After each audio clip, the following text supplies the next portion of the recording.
하나님의 은혜가 여러분과 함께 하시기를 축복합니다. 오늘은 이 거룩한 전쟁, 거룩한 싸움이라고 하는 제목으로 함께 은혜를 받도록 하겠습니다. 하나님은 우리와 함께 하시기를 원하고 있고, 또 하나님은 우리에게 귀한 약속을 하시는 분이면서도 지켜주시는 분이에요. 근데 이 성경을 쭉 읽으면서 보면 거룩한 하나님의 뜻을 따라 살아갈 때는 내 뒤에서 나를 도와주시고 나를 승리케 하시는 분이 하나님이세요.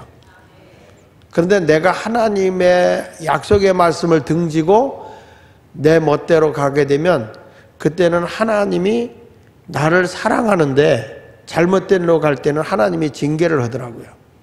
그래서 우리의 신앙생활이 뭘까 이렇게 생각해 보면 한마디로 싸움이다. 내가 영적인 싸움을 하는데 하나님이 원하는 길로 가야 할 거냐, 하나님이 원치 않는 길로 가야 할 거냐. 성경에 보면 기드온의 300용사가 미디안 그 어마어마한 군사와 싸울 때 그들이 이길 수 있는 것이 뭐였느냐라고 보면 그들의 군사력이 아니에요.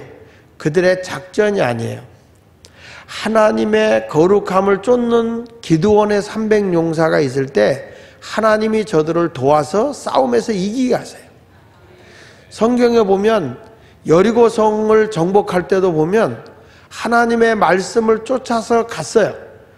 그리고 하나님의 말씀대로 여리고성을 매일 한 바퀴 돌다가 일곱째 날은 7바퀴를 돌라는 하나님의 말씀을 따라서 순종하고 갔을 때 도저히 그 여리고성이 무너질 수 없는 곳이지만은 하나님의 말씀에 순종할 때 하나님이 여리고성을 무너뜨리고 정복하게 하셨다는 것이죠.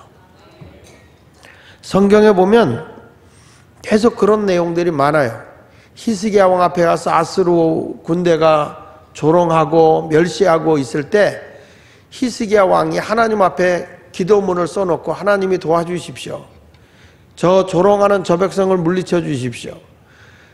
오직 하나님의 뜻에 맞춰서 기도했을 때 자그마치 아스루 군대의 18만 5천 명을 하나님이 꺾어버리는, 승리케 하시는 걸 보게 됩니다.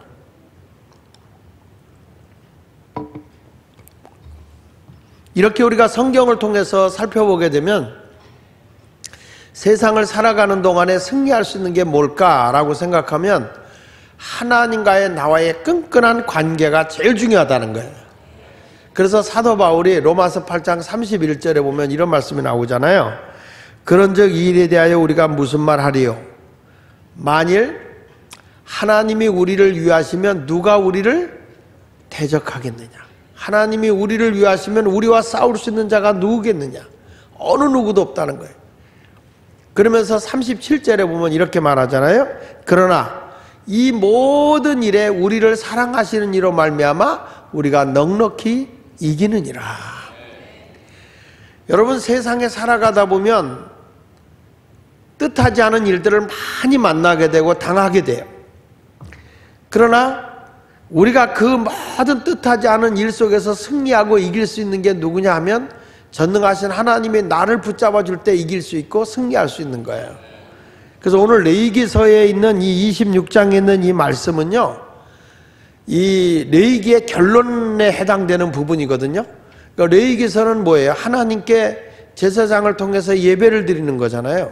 그러니까 예배법이란 말이에요. 제사법에 대한 얘기인데 결론이 뭐냐 하면 우리가 하나님의 약속된 말씀대로 살면 복이고 하나님의 약속된 말씀대로 살지 못하면 저주라는 거예요. 그래서 우리는 두 갈래 길에서 싸우는 거예요.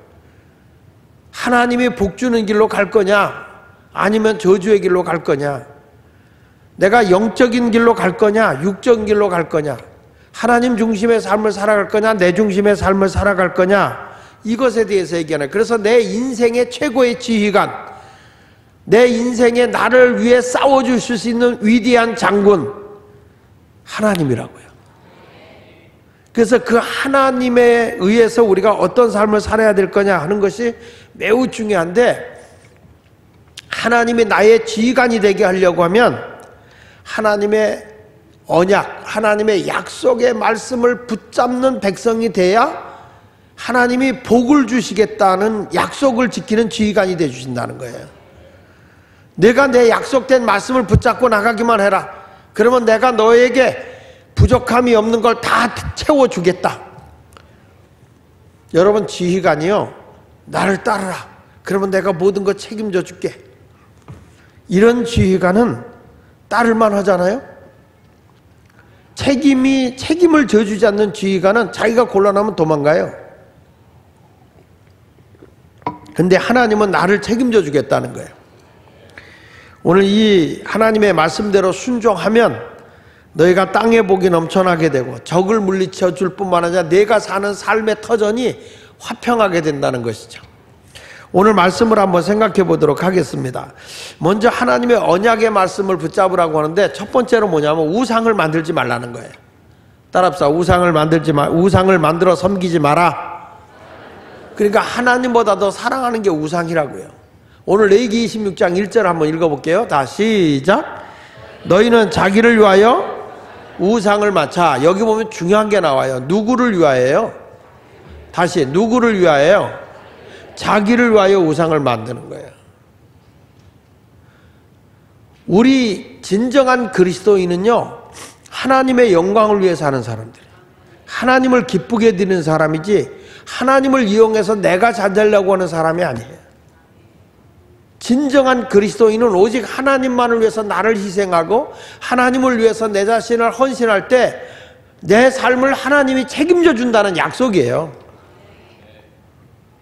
내가 잘 되는 것도 하나님의 영광을 위해서 잘 돼야 되는 거고, 내가 승리의 삶을 살려고 하는 것도 내가 이름 내기 위해서가 아니라 하나님의 영광을 높이기 위해서란 말이에요. 근데 사람들이 우상을 숭배하는 사람들의 특징이 뭐냐면 다 자기 유익을 위해서라는 거예요. 그러니까 여러분, 우리가 알아야 돼요. 여기서 중요한 것이에요. 하나님을 기쁘게 하는 삶을 살아가는 사람은 하나님이 책임져요. 자기를 위해서 살려고 우상을 만드는 사람은 불행이에요. 다시 한번 읽어봅니다. 자, 1절 시작.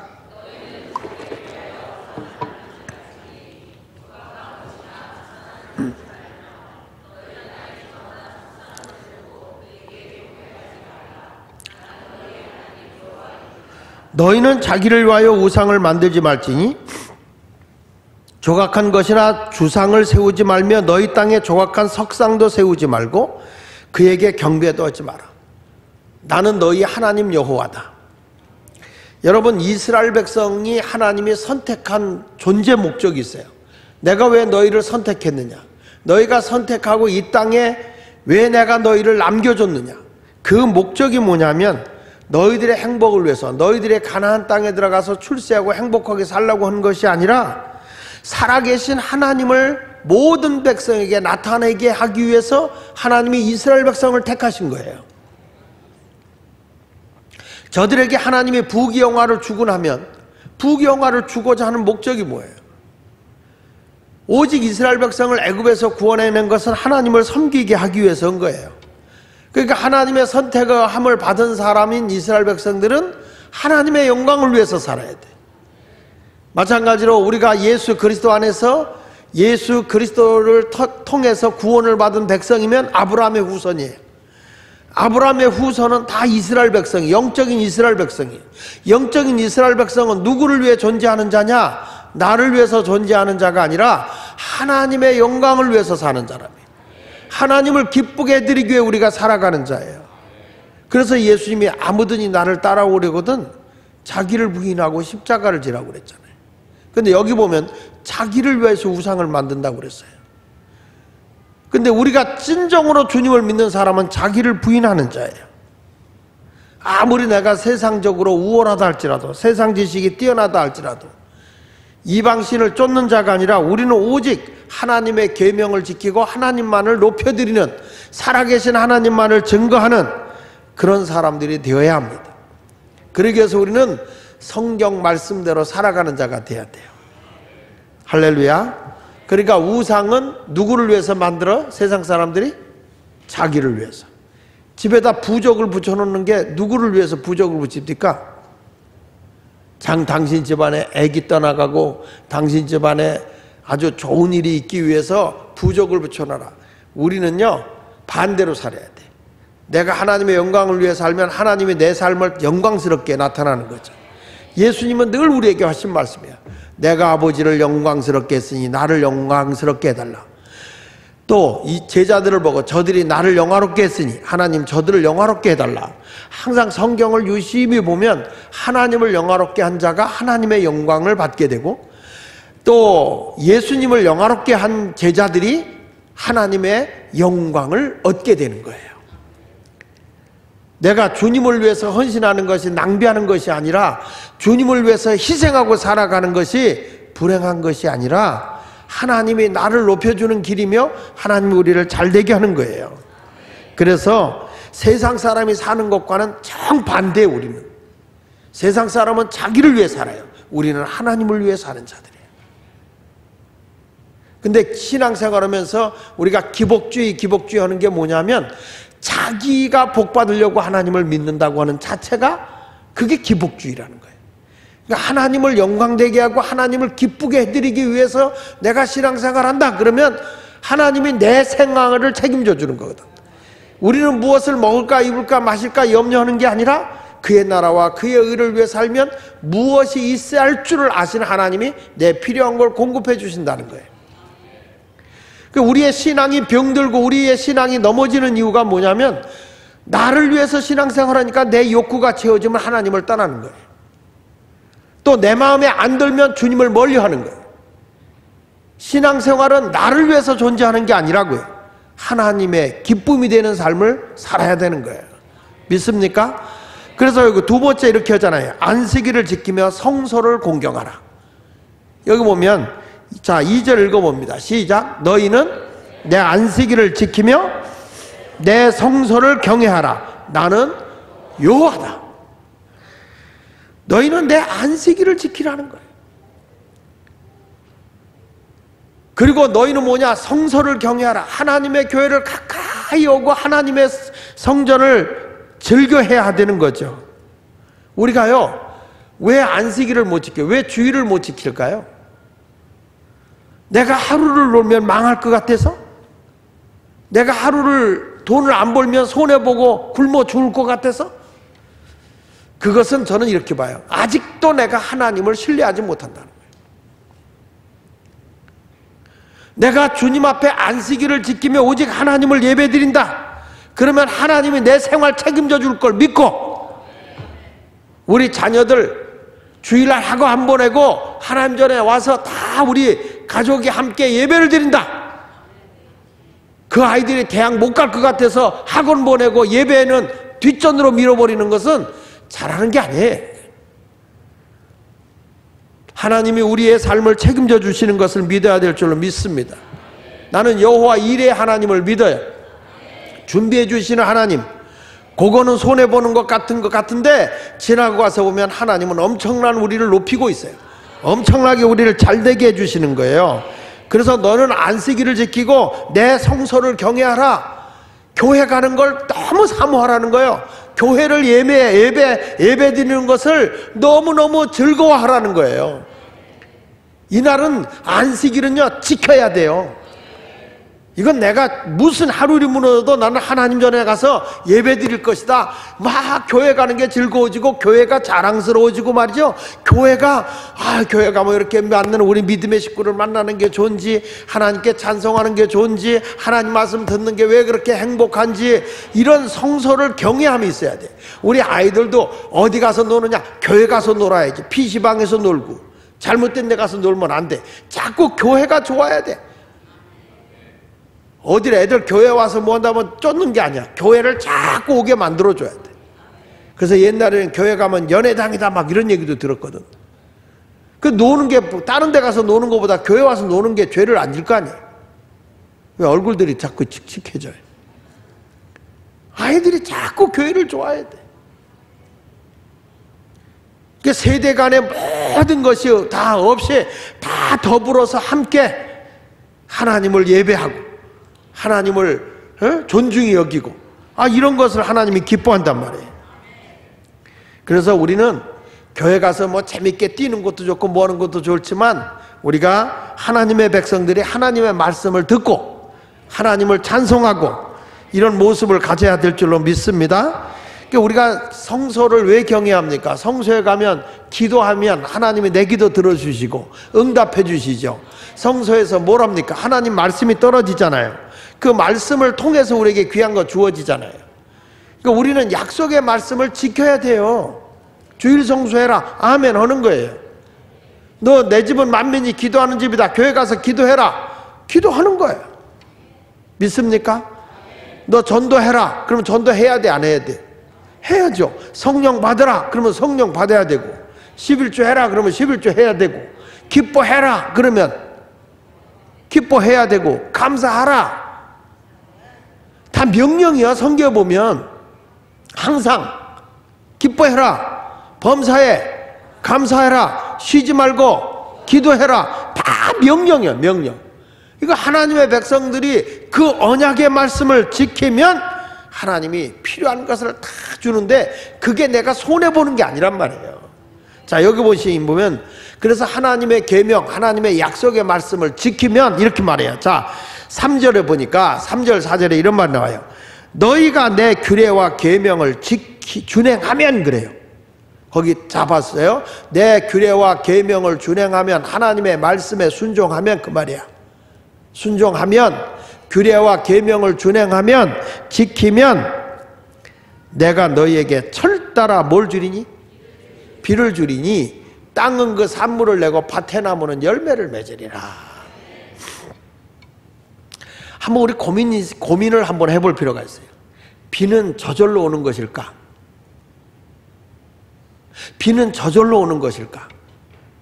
여러분, 지금 비 안 오는 사막도 많거든요.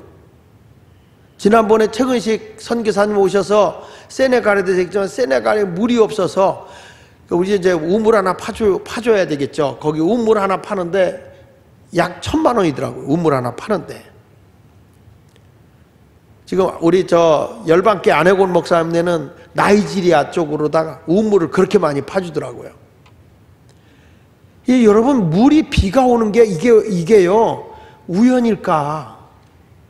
이 특이한 거는요, 하나님 잘 섬기는 나라하고 섬기지 않는 나라하고는 전혀 달라요. 우린 이렇게 생각할 수 있어요. 하나님 말씀에 순종하면 유명한 사람이 되고 최고의 부자가 된다. 그러면 죽어라 순종할 거예요. 근데 오늘 성경에 보니까 내가 나의 계명과 규례를 지키면 철따라 비를 주리니 라고 하니까, 아니 우리야 뭐 비 오는 거야 당연한 건데 뭐, 그렇잖아요? 당연한 건데 뭐 그걸 위해서 기도할까? 뭐 말씀 지킬 필요가 뭐 있어? 이렇게 그냥 적당하게 넘어가는 경우가 많은데, 성경은 분명하게 말하는 거예요. 영적인 거라는 거예요. 비 오는 것도 내가 하나님의 말씀대로 잘 하면요, 우리 하나님이 아주 특이한 기술이 하나 있는데, 그 기술이 뭐냐면 비를 만드는 기술이 있어. 나는 비를 이렇게 생각해 본다. 이 비가요 어떻게 올까? 하늘에서 갑자기 저기 아까 고기압이 만나가지고 이게 비가 쏟아지는데, 이 비가 딱 일정하게 적당하게 비가 와야지, 계속 구름이 안 가고 그대로 떠 있으면 폭우가 돼버리면 난리가 나는 거라고요. 근데 이게 쫙 일정하게 때를 따라, 그것도 성경에는 때를 따라 비가 쫙 흘러서 그렇게 지나가게, 아멘 안 하는 사람은 폭우가 쏟아질지 몰라. 이게 싹 이렇게 적당하게 하나님 비를 내리신다는 거죠. 이게 적당하게 안 오면 물폭탄을 맞는 거예요. 근데 우리 하나님이 지금 하시는 말씀이 뭐냐면, 내가 나의 규례와 계명을 지키면 하나님이 철따라 비를 준다. 이른 비, 늦은 비, 농사 시작할 때 비 주고, 꼭 곡식이 자라야 할 때 비 주고, 추수할 때쯤 되면 비 주고, 내가 철을 따라 비를 주리니, 여기 보니까 땅은 그 산물을 내고 밭에 나무는 열매를 맺을 것이다. 여러분, 요게 다 뭐냐, 요 사이사이에 보면 하나님의 경계선이 있어요. 적당하게 준다는 거예요. 적당하게. 바닷물도요 경계선이 있어요. 조금 때가 있고 사리 때가 물론 있지만, 물이 더 많이 들어올 때가 있고 적게 들어올 때 있지만, 바다와 육지와 경계선이 있습니다. 이게 경계선이 없게 되면 큰일 나죠. 여러분 생각해 봐요. 지난번에 이 질서, 이 경계선이 깨진 게 뭐냐면 쓰나미예요. 쓰나미. 바다에 지진이 나가지고 물이 한번 요동치니까 쓰나미라서 무서웠잖아요. 인도네시아하고 일본의 그 쓰나미 어마어마했잖아요. 대한민국은 지진이 없을 거라고 생각했지만 여러분 봐요. 이 질서가 하나 살짝 흔들어 놨을 때 얼마나 우리가 불안하고 초조한가 보세요. 세상의 모든 것은요, 하나님이 적당하게 모든 걸 조정해 주셔야 돼요. 말세가 되면 분명히 우리에게 경고한다고 좀 보거든요. 말세가 되면 뭐예요? 기근과 지진이 온다고 한 거예요. 틀림없이.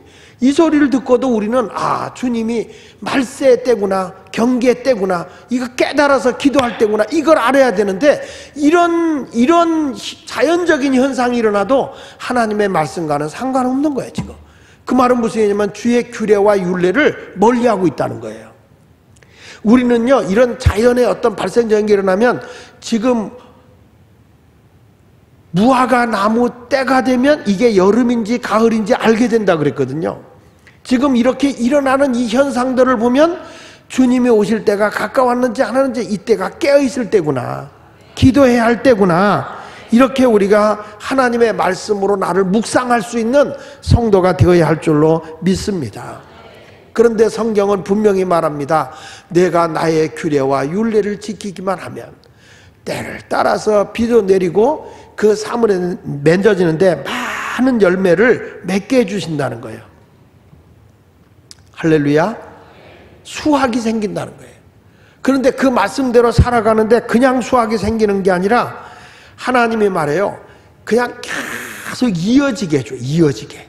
이거 보실래요? 자, 5절을 보겠습니다. 5절 크게 읽어봅시다. 시작. 너희의 타작은 포도 딸 때까지 미치며 너희 포도 따는 것은 파종할 때까지 미치리니 너희가 음식을 배불리 먹고 너희 땅에 안전하게 거주하리라. 할렐루야. 이 레위기서에 통해서 하나님을 예배하는 그 형식에 대해서 쭉 성별과 거룩에 대해서 강조하고 마지막 결론으로 지금 하는 얘기가 이 땅에서 그렇게 너희가 아무리 예배를 열심히 잘 드려도 결론은 뭐냐? 하나님의 말씀대로 순종하는 자가 되라는 거예요.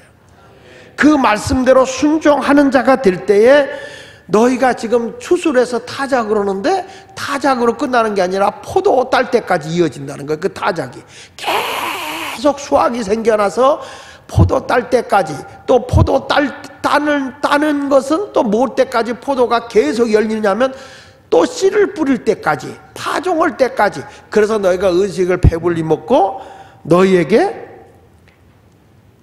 땅에서 편안하게 살게 해주겠다. 이걸 보면 전 이렇게 보는 거예요. 하나님의 거룩한 백성이 돼서 하나님 말씀대로 순종하는 사람이 되면 실업자가 없어. 아멘도 안 하네. 여기 성경에 보니까 계속 처음부터 끝까지 계속 수확이고 파종하고 수확이고 파종하고 다시 수확하고 파종하고 수확하고 파종하고, 파종한다는 게 씨 뿌린다는 거예요. 씨 뿌린다는 거예요. 그러니까 수확과 함께 계속 그 수확이 언제까지 이루어지냐? 씨 뿌릴 때까지. 또 씨를 뿌리면서 또 열매가 또 생기고, 이렇게 계속 하나님 반복적으로 계속적인 수확이 생겨서 너희 음식이 배울매였고 너희 땅에 안전하게 거하게 된다는 거예요. 우리 예수 믿는 사람은요, 제사장으로서 하나님의 영광을 위해 살아가는데 내가 땅의 것이 안 된다 할 때는 땅의 것을 쫓아가는 자가 아니라 하늘의 것을 추구하는 자가 돼야 돼요. 하나님 앞에 더 내가 세상 일이 지금 바빠서 주일 못한다, 이것도 잘못된 거지만 세상 일이 할 일이 없어서 나는 낙심한다, 이게 아니라 그럴수록 하나님께 더 영적으로 부응해야 돼. 내가 더 기도해야 되고 전도도 해야 되고 말씀대로 순종하고 헌신하고 이런 사역을 하라는 거예요. 시간이 많을 때 주를 위해서 제사장적인 역할을 하라는 거예요. 그러면 하나님이 뭘 준다는 거예요? 내 규례와 법도대로 살면 뒤에서 너의 모든 문제는 내가 풀어준다, 해결해 준다는 거예요. 내가 하나님의 것 뒷전에 하고 나서 어떻게 인간적으로 해보면 모든 게 될 것 같지만 안 그래요. 그래서 우리 하나님은 계속 너에게 잘 되게 해준다는 거예요. 잘 되게 해준다는 거예요. 하나님의 말씀 규례대로 살면 그렇게 인도해 주시겠다고 말씀하고 있는 것입니다. 그래서 따라서 영적 부흥이 우선이다. 내가 세상 일이 바빠서 주일 못한다, 그건 안 돼.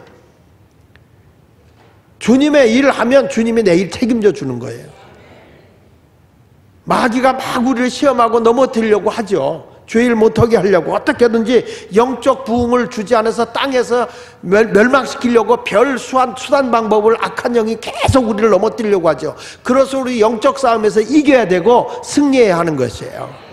믿습니까? 여러분 모두가 영적 싸움에 승리하는 자가 되시길 바랍니다. 여기 보시죠. 6절 8절에도 보니까 이렇게 말하잖아요. 자, 주의 규례와 법도를 지키니까 말씀대로 사니까, 자 시작. 내가 그 땅에 평화를 줄 것인즉 너희가 누울 때 너희를 두렵게 할 자가 없을 것이며 너희가 두려운 일이 안 생길 거다. 그 다음에 내가 사나운 짐승을 그 땅에서 제할 것이며 너를 괴롭고 짐승과 같은 자들이 와서 너를 괴롭히고 적들이 와서 너를 괴롭힌다 할지라도 김정은이가 짐승 같은 노릇을 해도 그 땅에서 제해버리고 칼이 너희 땅에 두루 행하지 아니할 것이며 너희 원수들을 쫓으리니 그들이 너희 앞에서 칼에 엎드러질 것이라. 또 너희 다섯이 백을 쫓고 너희 백이 만을 쫓으리니 너희 대적들이 너희 앞에 칼에 엎드러질 것이다. 할렐루야. 사탄이가 하나님의 말씀을 잡고 살아가는 것을 시기해서 우리를 비웃고 조롱하고 멸시하고 막 하나님의 말씀대로 살지 못하게 할지 모르겠어요. 그래도 우리가 끝까지 이겨야 돼요. 때로는요, 내가 주님을 위해서 살려고 하는데 바람잘 날 없다는 말 있잖아요. 질병이 오기도 하고 사람이 막 가시노릇하기도 하고 경제적으로 어려움이 오기도 하고 막 사고가 생기기도 해요. 그럴 때 우리는 영적인 걸 놓으면 안 돼. 그럴수록 하나님께 영적으로도 가까이 가면 마귀가 아이고 안 되겠다고 손을 딱 뛴다고. 예수님도 여러분 영적인 사역을 하려고 시작할 때 마귀가 와서 먼저 시험을 하는 거야. 근데 내가 하나님의 말씀대로 순종하고 살았더니 결론은 뭐예요? 여기 다시 보세요. 내가 그 땅에 평화를 준다. 여기 6절에 내가 그 땅에 평화를 준다. 너 누울 때 두려워할 자가 없다. 사나운 짐승도 제한다. 칼이 너희 땅에 두루 행하지 않는다. 너희 원수들도 쫓으리니 너희 앞에 칼에 엎드러질 것이다. 내가 얼마나 강한 사람이 되는지 아냐? 내가 하나님 말씀대로 살면 내가 너무너무 강한 사람이 돼서 다섯이 백을 쫓게 될 것이고 백이 만을 쫓아버릴 거다. 대적을 물리치게 될 거다. 그렇게 하나님이 나를 강하게 세워줄 거라는 거예요. 이 성경이야 이게. 레위기서의 결론이 그거예요. 내가 하나님께 예배 드리는 것 갖고 안 된다. 예배 드렸냐? 말씀에 순종하고 살아라. 그래야 너희가 하나님으로부터 상상할 수 없는 복을 받는다 이 얘기예요. 믿습니까? 그러니까 영적 부흥이 우선이야. 근데 막상 우리가 살다 보면 환경이 그렇지 않잖아요. 인간적인 문제가 계속 부딪히잖아요. 목사인 나도 영적인 데미지가 막 올 때가 있거든요. 말도 안 되는 말로 다 막 데미지를 줄 때가 있거든. 그러나 그럴 때일수록 하나님을 붙잡아야 되고 하나님과 영적인 관계를 유지하고 가지 않으면 이게 마귀한테 지는 거라. 이게 승리하고 가야 되는 거예요. 자 여기 보세요. 하나님의 부흥이 일어나잖아? 그러면 하나님이 외부로부터 어떤 것도 일어나지 못하게 만들어오는데 9절부터 12절까지 이렇게 말해요. 자 보세요. 내가 너희를 돌보아 너희를 뭐하게 하고? 자 하나님이 말씀대로 사니까 결론은요 그거예요. 내가 너를 돌봐준다. 그래서 너를 번성하게 되고 마침내 내가 뭐하게 되고? 장대하게 되고. 계속 읽어보세요. 내가 너희와 함께한 내 언약을 이행하리라. 하나님은요 약속대로 행하시는 분이세요. 그 다음에 또 너희는 오래 두었던 묵은 곡식을 먹다가 새 곡식으로 말미암아 묵은 곡식을 치우게 될 거예요. 그러니까 무슨 얘기냐면 아슬아슬하게 하나님 복 주는 게 아니라 먹다 남아서 묵은 곡식 못 먹겠다. 여러분도 그렇잖아요. 묵은 김치 먹다 햇김치 나오면 못 먹잖아. 그렇죠? 김장김치 할 때 맛있어. 딱 봄이 왔으면 봄이 오면 묵은 김치, 묵은지가 싫어. 그렇죠? 햇김치 좋아하죠? 나만 그래? 참 희한하다. 묵은지가 그렇게 맛있었는데 다 봄이 오면 군내가 나. 거기서 냄새가 나. 근데 벌써 햇김치 싹 담아놓으면 벌써 입에 감치는 맛이 나와. 지금 우리 하나님이 우리에게 복을 주는데 이제 묵은 건 치워버리고 새 것이 계속 나오도록, 이게 무슨 얘기인지 아시죠? 쌓여간다는 거예요. 하나님이 아슬아슬하게 살아가는 게 아니라, 너는 오래 두었던 묵은 곡식을 먹다가 새 곡식으로 말미암아 묵은 곡식을 치우게 될 것이며, 또 보세요. 내가 내 성막을 너희 중에 세우리니 내 마음이 너를 싫어하지 아니할 것이며 나는 너희 중에 행하여 너희 하나님이 되고 너희는 내 백성이 될 것이다. 하나님의 백성은 이렇게 하나님 세우는데, 하나님의 백성이 뭘로 다 이 복을 받느냐? 하나님의 율례와 법도를 지킴으로써 이 법을 받게 된다는 거예요. 그러니까 우리 모두는 하나님의 말씀을 굳게 믿고 지키고 나가는 성도가 되어야 할 줄로 믿습니다. 근데 반대로 말이죠. 반대로 하나님 말씀에 불순종하게 되면 어떤 일이 생길까요? 저주가 오는 거예요. 그러니까 내가 하나님 말씀에 불순종하고 가면 하나님은 나이가 어떠냐? 너는 저주를 받을 수밖에 없는 거예요. 그러니까 내 인생의 지휘관이 누구냐? 하나님인데, 그 하나님이 여러분을 불행하게 만들려고 하는 게 아니라 회개하게 하기 위해서 저 재앙을 내리는 거예요. 회개하게 하기 위해서. 자, 보십시다. 13절부터 보니까, 13절부터 시작. 나는 너희를 애굽 땅에서 인도하여내어 그들에게 종된 것을 면하게 한 너희 하나님 여호와니라. 그러니까 이스라엘 백성을 애굽에서 구원해내신 분이라는 거예요. 이거는 남의 얘기가 아니고 우리 자신도 죄악의 자리에서 세상에서 나를 구원해내셨다는 거예요. 그래서 오늘 이 심야기도까지 오신 여러분들 아니십니까? 그렇죠? 그런데 이렇게 말해. 내가 너희 멍에에 빗장을 부수고 너희를 바로 서서 걷게 하였느니라. 너희를 올가매고 있는 거 다 끊어버리고 하나님만을 섬기도록 내가 너희를 인도해냈다는 거예요. 곧게 하나님만 바라보게 하였다는 거예요. 그러나 너희가 내게 청종하지 아니하여 이 모든 명령을 준행하지 아니하며 하나님의 말씀을 귀담아 듣지 않고 하나님 말씀에 내가 순종하여 지키지 아니하며, 그 다음에 뭐라고 그랬어요? 내 규례를 멸시하며 마음에 내 법도를 싫어하여 내 모든 계명을 준행하지 아니하며 내 언약을 배반할진대. 여기 보면 하나님이 그 말씀을 주고 약속의 말씀을 줬는데 그 말씀을 배반하는 거예요. 싫어하는 거예요. 그냥 나는 지금이 좋아, 내 멋대로 살래, 나를 위해 살래. 하나님의 계명을 포기해버리는 거예요. 자, 여러분, 결국에 하나님의 계명을 포기한 하나님의 백성이라면 하나님이 그 크신 능력으로 나에게 뭘 갖다 주느냐? 재앙을 갖다 준다는 거예요. 아까는 하나님의 규례와 명령을 지키고 살면 하나님께서 어마어마한 것을 주시거든요. 할렐루야. 그래서 우리 젊은이들도 정말 꿈과 소명이 있으면요, 제사장적인 삶을 살아가는 주의 종일 신학도 가서 주를 위해 일생을 한번 던져볼 각오 있는 것도 괜찮아. 세상 사람들이 직장 생활하는 게 힘들지만, 물론 영적으로 이제 옛날 같지 않고 개척해서 영혼을 구원한다는 게 쉽지 않은 일인지 알지만, 나는 우리 교회 젊은이들이 다시 한번 소명을 받아서 이렇게 이제 어른 예배 이렇게 참여하고서 이들이 불 받아서 신학을 갔으면 좋겠어. 하나님의 복음 전도자가 되겠다. 그냥 날라리 전도자 되지 말고 가슴에서 불 붙어서 못 견디겠다. 내가 정말 여기서 이 뜨거운 마음으로 영혼을 구원해야 되겠다. 이런 소명이 불붙는 사람들이 좀 일어났으면 좋겠어. 우리 교회가 언제부턴가 이 신학을 가겠다는 소명을 갖는 사람이 안 나와서 내가 목회를 지금 시원찮게 하고 있구나 하는 생각이 드는 거예요. 여러분, 세상에서 가장 행복한 복이 뭔지 알아요? 주를 위해 사는 거예요. 그러면 뒤는 다 주께서 책임져 주시지. 자, 여기 보세요. 하나님의 능력으로 재앙하는데 1단계 재앙이 내려요. 하나님 말씀에 불순종하니까 하나님이 처음에는 약하게 재앙을 내려. 자, 보세요. 자, 16절에 보니까 이렇게 말하더라고요. 시작.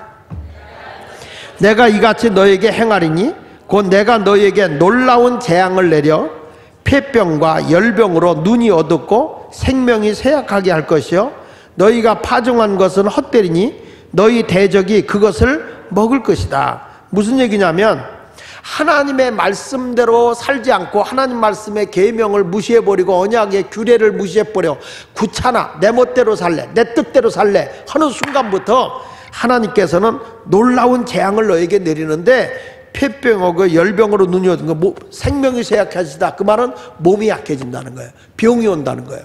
잘 들어요. 여러분, 영이 살아야 돼. 내가 건강하게 사는 비결은 영이 살아야 되는 거야. 내가 영이 살면 몸이 건강해지는 거야. 내가 하나님의 계명대로 하나님 뜻대로 살지 않으면 첫 번째 약하게 오는 게 뭐냐면 몸의 건강을 하나님이 손을 대는 거야. 그리고 뭐라고 말하냐면 너희 파종한 것을 헛되이 너희가 대적이 그것을 먹을 것이다. 내가 씨를 뿌리는데 열심히 일을 하는데 수확이 안 생긴다는 거예요. 아까 하나님 말씀대로 생활하면 너무 수확이 많아서 그냥 이게 그냥 뿌리면서 거두면서 뿌리면서 거두면서, 아니 거두면서 뿌리면서 거두면서 뿌리면서 이렇게 돌아가고, 먹는 게 남아서 묵은 것 치우고 새 것을 먹는 정도로 쎄어 들어가는데, 이게 파종한 것이 헛것이 돼버리고 오히려 그것마저도 적한테 뺏겨버린다는 거예요. 여러분, 우리가 하나님의 말씀이 없어지면 이상해요. 영이 병들면 마음에서부터 괜히 불평이 생기고 분노가 생기고 막 사람이 괜히 미워지고 증오가 생기고 의심이 생기고 그래. 그러다가 보니까 뭐가 오냐면 병이 와. 그리고 내가 하는 일이 잘 안 돼. 혹시 여러분들 삶 속에서 부모와 자식 간에 갈등이 생긴다든지 식구들 간에 자꾸 사랑이 식어진다든지 처음에 참 마음이 온순해졌는데 이상하게 애들의 성질이 나빠진다든지 그 부부간의 성질이 자꾸 싸울 일이 생긴다든지 이런 것들이 생긴다고 하면 일단은 1단계 한번 돌이켜봐야 돼. 내가 하나님의 말씀을 붙잡고 말씀대로 순종하고 살아가고 있느냐, 아니면 불순종의 길을 걸어가고 있느냐. 여러분, 굴욕적인 일이 생기기 시작하면 안 돼.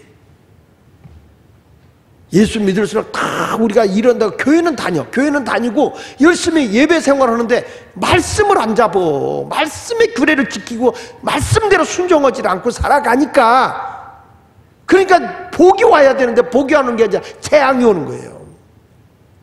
목사님, 나 교회 가서 예배 드렸어요. 알아. 예배 드리는 건 알아. 근데 왜 하나님 말씀대로 우리가 순종을 안 하냔 말이야. 그렇게 말씀을 전해도 말씀을 듣고 잃어버려요. 말씀에 순종하고 생활해야 돼요. 아멘입니까? 하나님이 별 시험을 다 하지. 욕심도 줘보고 말이에요. 딱 가지고 있다가 하나님께 드려야지 하다가 막상 가지면 딴 데 써버려. 하나님의 계명을 어기면서는 안 돼. 자, 그 다음에 이 사람들이 이런 재앙이 오면 우리 예수마을 교인들은 빨리 회개하잖아. 그렇죠? 근데 이스라엘 백성은 뺀질돼서 회개를 안 하는 거예요. 그러니까 하나님이 2단계로 넘어가. 보세요. 자, 18절부터 보니까 여기 보세요. 또 만일 너희가 그렇게까지 되어도 1단계 재앙이 왔단 말이야. 그렇게까지 되어도 내게 청종하지 아니하면, 내 말을 듣지 아니하면 너희 죄로 말미암아 내가 너희를 7배나 더 징벌한다는 거예요. 자, 1단계 하나님이 징계를 했어. 회개하고. 그러니까 우리 예수 믿는 사람은 조그만 무슨 일이 신어가도 아이고 하나님 하고 빨리 회개하는 게 복이요. 그렇게 아멘 해가지고는 의도 터질 것 같은데. 다시 한번, 무슨 일이 영적으로, 그래서 예수 믿을수록 영적인 감각이 아주 민감해야 돼. 아이고 벌써 내가 하나님 앞에 바로 서 있지 못했구나. 이게 문제가 와야 되는 거예요. 그래가지고 여기 보세요. 너희가 그렇게 되어도 내게 청종하지 않으면 너희 죄로 말미암아 내가 너희를 7배나 더 징벌한대. 같이 읽어봅니다. 시작. 내가 자, 거기 보세요. 19절. 내가, 시작. 내가 너희의 세력으로 말미암은 교만을 꺾어 너희 하늘을 철과 같게 하며 너희 땅을 녹과 같게 하리니. 무슨 얘기인지 아세요? 비 한 방울 안 떨어지게 한다. 하늘이 완전 철판으로 덮인 것 같고 땅은 완전히 뭐 같다? 놋과 같다. 딱딱한 게, 뭐 생물이 나오지를 못하는 거예요. 식물이 나올 수가 없다는 거예요. 사람들이요, 자만심에 사로빠져 버리게 되면 재앙도 우연이라고 생각하기 쉬워요. 하나님의 징계도 깨닫지를 못하고 계속 하나님의 징계를 계속 가져오게 된단 말이에요. 그러니까 그런 사람은 돌짝밭 같은 마음이니까 하나님 말씀이 떨어져도 그 말씀이 여기 들어오질 않아. 그러니까 우리의 하늘은 철과 같고 땅은 녹과 같은 거예요. 이 불행한 것이 계속 이루어지는 거죠. 여러분, 하나님의 말씀을 들으면 아멘, 저거 나에게 주는 말씀은 은혜가 돼야 되고 생명이 돼야 되고 그 말씀대로 살아야 되겠다는 결단이 생겨야 돼요. 근데 2단계 이렇게 흉년이 들어서, 이제 외적인 흉년이 든 거잖아요. 흉년이 들어서 너무 경제적으로 지금 막 쪼달리고 힘이 들기 시작하는 거야. 그러면 빨리 깨달아야 되는데 못 깨닫는다? 그러면 하나님이 3단계 경고가 떨어져. 여기 보세요. 21절부터 보니까 이건 내 얘기가 아니야, 성경이야. 21절 시작. 너희가 나를 거슬려 내게 청종하지 아니할진대 내가 너희의 죄대로 너희에게 7배나 더 재앙을 내릴 것이다. 여기 보면 더 재앙을 내린다는 거예요. 여러분 잘 들어요. 내 얘기는 지금 하나님께 예배드리는 제사법을 얘기하고 결론으로 26장 얘기하는 거예요. 지금 결론이 뭐냐? 말씀대로 살자는 거야. 우상숭배하지 말고 하나님의 성소에서 안식일을 지키며 하나님의 성소에서 말씀이 떨어지지 않냐? 그 말씀을, 그래서 성소를 너희가 경외하면서 그 말씀을 사모하라는 거예요. 그 말씀대로 순종하고 살라는 거예요. 하나님이 여기 보세요. 21절에 더 재앙을 내릴 것이다 해놓고 나서 22절 보니까 시작. 내가 들짐승을 너희 중에 보내리니 그것들이 너희 자녀를 움켜쥐고, 이제 자녀들에게 해를 가하는 거예요. 그 다음에 너희 가축을 멸하며 너희 수요를 줄이니 너희 길들이 뭐하게 되리라? 황폐하라. 점점 살기가 어려워진다. 내가 지난 주일날 그런 설교했잖아요. 대한민국이 지옥의 대한민국이다. 헬조선이다. 그것이 무엇 때문이냐? 저는 분명히 답이 나와. 하나님의 말씀대로 살지 않은 거다. 하나님을 사랑하면 이웃을 사랑해야 되는데 하나님 말씀에 불순종하고 살아온 결과가 이런 것이다. 경제가 성장한다고 하는데 점점 젊은이들은 기성세대보다 더 가난하게 되어가고 있다. 이거는 증오다. 이건 불행이다 말이에요. 근데 여러분, 이런 것들이 다 뭐냐면 젊은이들이 희한하게 하나님의 전을 가까이 하는 걸 가까이 하질 않아. 요즘에 가나안 교인이라고 그래. 그들을 안나가 교인, 청년들이 가나안 교인이 250만이 육박한다는 거예요 지금. 그렇다고 그들에게 물어보면 나 기독교인이에요, 나 예수 믿어요 라고 얘기하는데 교회는 안 나가는 거야. 이번에 우리가 목회자들이 부산에 가서 목회 계획을 짜고 다 하면서 내년도에 다 하는 게 뭐냐면 이게 더불어 함께요. 이제는 세대 차이를 극복하는 거예요. 모두가 함께 더불어 예배드려야 된다. 어른이나 아이나 중고 청년이나 다 더불어 함께. 이제는 그래서 어른들의 영상이 아이들에게, 부모님들의 영적인 기운이 아이들에게도 전해져가는 그런 모습으로 가야지 않으면 이게 어른 따로 애 따라고 되니까 영이 다 바뀌어버려. 이제는 달라져야 돼. 애들 수준에만, 성경은 하나님의 영은 애들이나 어른이나 다 똑같아. 성경에도 보면 다 예수님 당시에도 오병이어의 기적이 애가 헌신해서 기적이 일어난 거예요. 이게 따로따로가 아니라 큰 말씀으로 저들을 양육해버리면 하나님께서 큰 복을 내려주실 줄 저는 분명히 믿어요. 할렐루야. 그래서 우리 황폐함이 돌아오지 않기 위해서는 말씀을 지켜야 되는데 말씀대로 살지 않으니까 자녀들이 어려움을 당하게 되고, 그리고 너희 수요가 줄잖아요. 자녀들이 점점 생산성이 떨어지잖아요. 생육하고 번성에 대한 민족이 그렇게 되지 못하잖아요. 너희 길들이 황폐하게 된다. 기독교를 얼마나 공격해요. 기독교에 대해서 안티 기독교들이 막 기독교를 개독교라 하면서 얼마나 기독교가 무슨 큰 범죄의 소굴이나 되는 것처럼 그렇게 얘기하지만, 제가 이번에 미국에 가서 집회하면서 하나님이 제게 주신 강력한 그 용어가 3가지가 있어요. 그게 뭐였냐면 설교를 하는데 우연히 그 말씀이 터져나오는 거예요. 교회는 정화시키는 필터링이다. 죄인들이 와서 여기서 정화가 되어지는 것이다. 사람들이 잘못을 저질러도 여기 와서 용서받을 수 있는 것이고, 여기 와서 저들이 정결해질 수 있는 것이 교회다. 그래서 교회는 정말로 여기가 필터링이 되어져서 새 사람이 되어져 나가는 것이 교회다. 그 말씀을 준 거예요. 이게 메일랜드에서 내가 이 말씀을 듣고 너무 큰 충격을 받았어요. 그리고 교회는 답답하고 막 어찌해야 될지 모르는 사람에게 산소를 공급해 주는 것이 교회다. 그래서 이 교회는 뭐냐? 산소와 같은 것이다. 그리고 사람이 막 갈증을 느끼고 어떻게 해야 될지 모르고 막막하고 막 갈증이 허덕이는 사람에게 생명수를 주는 게 교회다. 그 세 가지를 제가 받아 갖고 왔어요. 그래서 지난 주일에 제가 막 외친 게 교회는 필터링이다. 이게 맞는 얘기인지 모르겠어. 하여튼 내가 느끼는 대로 얘기를 하는 거야. 그냥 교회는 죄인들이 와서 좀 필터링을 통해서 새 사람이 되어지고 정화되어지고, 죄인들이 새 사람으로 바뀌어지고, 거칠어진 사람이 온유하게 바뀌어지고 말이죠. 꿈이 없던 사람이 꿈을 갖게 되는 이런 새로운 사람으로 한번 예배드리고 가면 그런 모습으로 나타내야 되고, 막 답답하고 어디로 갈지 모르는데 길이 쫙 열리는 곳이 교회가 돼. 산소 같은 곳이야. 여기 와서 숨이 쉬어져. 교회 오니까 숨이 쉬어져.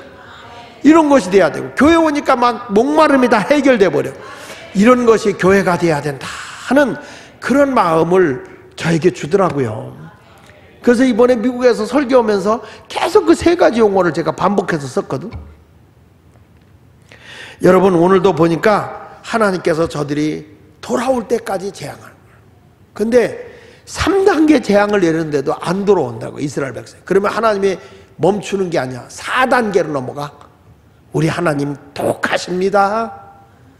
여러분, 정말 거머리 같으신, 아니, 우리 하나님 정말 자줘야 억수로 끈질기십니다. 우리 회개할 때까지요. 여러분, 사람이 말이야, 이 3단계까지 재앙이 오잖아요. 그러면 악이 받쳐. 그때 되면 뭐냐면 하나님을 대적해. 하나님이 계세요?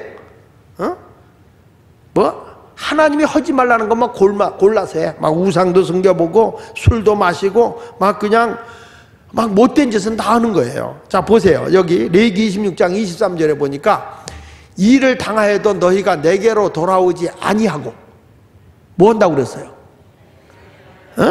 내게 대항할진대 그랬잖아요. 여기서 내가 누구요? 장하길 목사요? 아니요. 하나님께 대항하는 거예요. 하나님께. 뭐예요 이거? 내가 하나님 믿는다고 했는데, 아니 자기가 똑바로 교회는 다녔어. 교회 생활을 했어. 목장 모임도 했어. 그런데 하나님의 말씀대로 살지 않으면서 말이야. 그러면서 하나님 이게 뭐예요? 내가 왜 이런 재앙이 오는 거야? 왜 이런 불행이 오는 거야? 원망하고 불평하고 않고 막 하나님에게 대항한다는 거예요. 이게 단계가 계속 하나님의 단계가 넘어가면서부터 사람이 악을 바친다는 거예요. 자, 보세요. 다시. 이를 당하여도 너희가 내게로 돌아오지 않냐고 내게 대항할진대 나도 너희에게 뭐 한다고 그랬어요? 하나님이 아이고 안 되겠다 야 미안하다 이러는 하나님이 아니요. 그래 조금 풀어줬다가 다시 쬐게 이러지 않아. 하나님이 맞대항을 하셔. 대항하여 너희 죄로 말미암아 너희를 몇 배나 더 쳐? 7배나 더 치신다는 거예요. 또 하나님이 4단계까지 내가 칼을 너희에게 가져다가 언약을 어긴 원수를 갚을 것이며 너희가 성읍에 모일지라도 너희 중에 뭐를 보내고? 연병이 막 유행병이 돌고 너희를 대적의 손에 넘길 것이며 내가 너희를 의뢰하는 양식을 끊을 때 열 여인이 한 화덕에서 너희 떡을 구워 저울에 달아주리니 너희가 먹어도 뭐하지 못한다? 배부르지 못한다. 여러분, 약속의 하나님을 잡아야 됩니다. 하나님의 약속을 믿고 순종하고 나가면요, 내가 힘들고 어려워도 그 말씀을 굳게 붙잡고 순종하고 나가면 복이 오는 거예요. 그거 놓치면 안 되는 거예요. 약속의 말씀대로 생활해야 돼. 약속의 말씀. 난 레위기 26장을 보면서 우리의 신앙은 이 복과 저주가 말씀 안에 있다는 거예요. 이게 영적인 거예요. 영적인 거. 그러니까 이 얘기하면 이 집사 삐지고 저 얘기하면 저 집사 삐질까 봐 성도들에게 영적인 걸 제대로 가르쳐주지 않는 거는 그것은 성도들에게 불행인 거야. 하나님의 말씀이 이거다, 이대로 살고 가자, 그래야 되거든. 그래야 성도가 복을 받을 거 아니야. 교회 와서 앉아있어도 복 못 받으면 뭐해? 재앙이 오면 뭐해? 말씀대로 생활해야죠. 그런 의미로 찬송 한 장 부르고 결론 냅시다. 546장 찬송 한 장 불러봐요.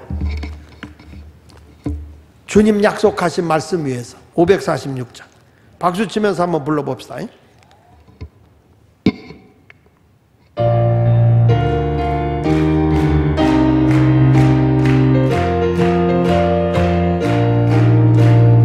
주님 약속하신 말씀 위에서 영원토록 주를 찬송하리라. 소리 높여 주께 영광 돌리며 약속 믿고 굳게 서리라. 굳게 서리. 영원하신 말씀 위에 굳게 서리. 굳게 서리. 그 말씀 위에 굳게 서리라. 주님 약속하신 말씀 위에서 세상 영역에게 온습할 때에 용감하게 힘써 싸워 이기며 약속 믿고 굳게 서리라. 할렐루야. 굳게 서리. 굳게 서리. 영원하신 말씀 위에 굳게 서리. 굳게 서리. 그 말씀 위에 굳게 서리라. 주님 약속하신 말씀 위에서 영원하신 그의 사랑이 성령으로 힘써 싸워 이기며 약속 믿고 굳게 서리라. 할렐루야. 굳게 서리.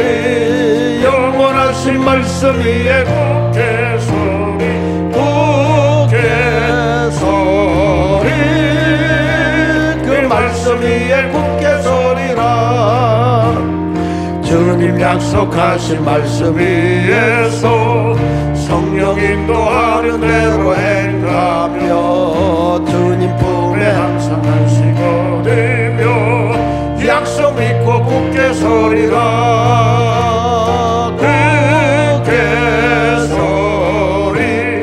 영원하신 말씀 위에 굳게 서리. 굳게 서리. 그 말씀 위에 굳게 서리라. 할렐루야. 그래서 여기 26장 44절에 이렇게 말씀합니다. 그런즉 그들이 그들의 원수들의 땅에 있을 때 내가 그들을 내버리지 아니하며.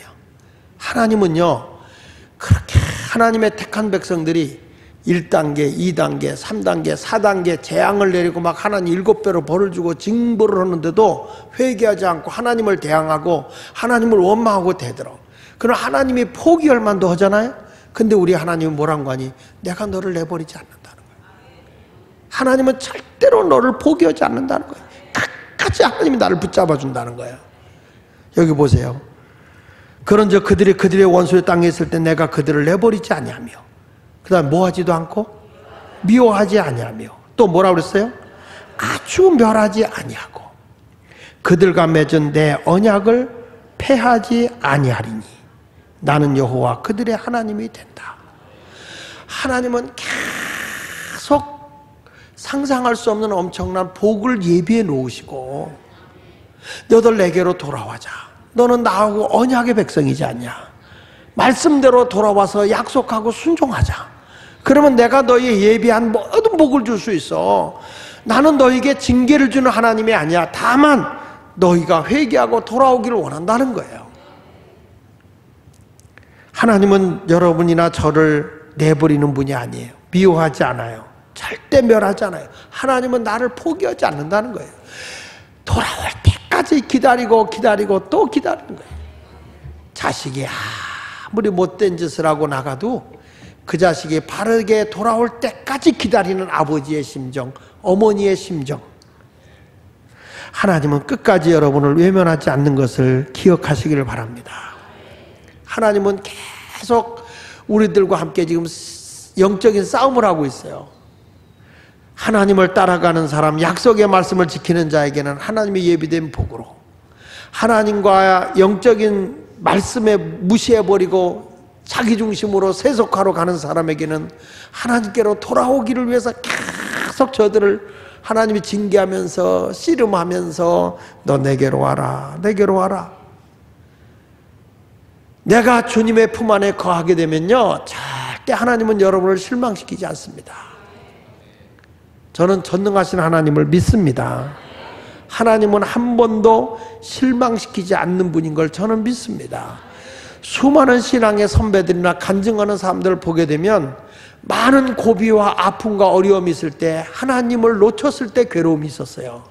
그런데 힘들고 어렵고 절망 중에 있을 때 하나님만을 찾고 하나님만을 붙잡고 하나님에게 매달려 눈물을 흘리면서 하나님 나를 도와주십시오, 하나님 나 좀 붙잡아 주십시오, 나를 좀 세워주십시오, 간청하고 눈물 흘리며 주님을 붙잡고 돌아오는 사람, 절대로 하나님은 외면하지 않고